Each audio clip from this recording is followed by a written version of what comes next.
ఒకరిది కన్ను ఒకరిది చూపు, ఇరువురి కలయిక కంటి చూపు.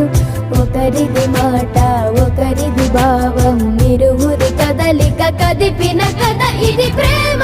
ప్రేమ తిరిగొచ్చే తీయగా ఇది ప్రేమ.